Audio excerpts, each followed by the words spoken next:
ഇപ്പോഴും മഴ തുടരുന്നുണ്ട്. ഇപ്പോൾ രാത്രിയിലും ഇവിടെ പരിശോധനകൾ നടക്കുന്നുണ്ട്. ഇപ്പോൾ നോക്കൂ, ഇതാ ഇവിടെ ഈ മണ്ണുമാന്തി യന്ത്രം കൊണ്ട്, കൂറ്റൻ മണ്ണുമാന്തി യന്ത്രം കൊണ്ട് ഇപ്പോൾ മണ്ണ് നീക്കിക്കൊണ്ട് ഇരിക്കുകയാണ്.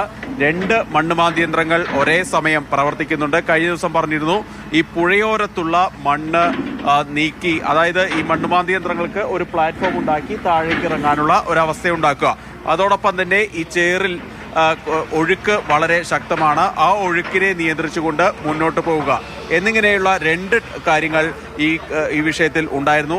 അതിനാൽ തന്നെയാണ് ഈ രാത്രിയിലും ഈ കൂറ്റൻ മണ്ണുമാന്തി യന്ത്രങ്ങൾ കൊണ്ട് ഈ യന്ത്രക്കൈകൾ 60 അടി താഴ്ചയിലേക്ക് പോകുന്ന യന്ത്രക്കൈകൾ കൊണ്ടുള്ള പരിശോധന ഇപ്പോൾ പുരോഗമിച്ചുകൊണ്ടിരിക്കുന്നത്. മഴയത്തും ഈ പരിശോധന നടക്കുന്നുണ്ട്. ഇവിടെ നിന്ന് നമുക്ക് ഈ പുഴയിലേക്കൊന്ന് നോക്കി കാണിച്ചാൽ ഏതാണ്ട് 50 മീറ്റർ മാറിയാണ് ഇപ്പോൾ ഈ പറയുന്ന സ്പോട്ട്, ട്രക്കുള്ള സ്പോട്ട് ഇതുവരെ നമുക്ക് കിട്ടിയിരിക്കുന്ന വിവരം.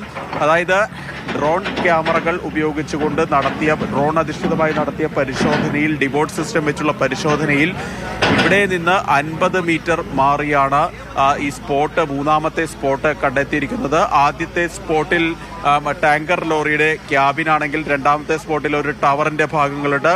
അതുപോലെ 3ാമത്തെ സ്പോട്ടിലാണ് നമ്മൾ ലോറിയുടേതെന്ന് സംശയിക്കുന്ന ഭാഗങ്ങൾ ഉള്ളത്. അതുപോലെ തന്നെയാണ് ഒരു കൈവരികൾ, ഇപ്പോൾ ഈ ദേശീയപാതയോരത്ത് റോഡിന്റെ ഓരത്തുള്ള കൈവരികൾ ഈ ഭാഗത്ത് ഉണ്ടാവാനുള്ള ഒരു സാധ്യത കൂടി നിലനിൽക്കുന്നത്. ഏതായാലും ഇപ്പോൾ ഇവിടെ പരിശോധനകൾ ഇപ്പോഴും ഈ രാത്രിയിലും പുരോഗമിക്കുന്നുണ്ട്. ഇന്ന് രാത്രി ഡ്രോൺ ഉപയോഗിച്ചുകൊണ്ടുള്ള പരിശോധനകൾ വീണ്ടും തുടരും. അതായത് തെർമൽ സ്കാനർ ഉൾപ്പെടെ ഉപയോഗിച്ചുകൊണ്ടാണ് ഈ പരിശോധനകൾ നടക്കുക. ഏതായാലും ഇപ്പോൾ ഈ മണ്ണ് മാറ്റുന്ന നടപടികളൊക്കെ വളരെ വേഗത്തിൽ തന്നെ ഇവിടെ പുരോഗമിച്ചുകൊണ്ട് ഇരിക്കുകയാണ്.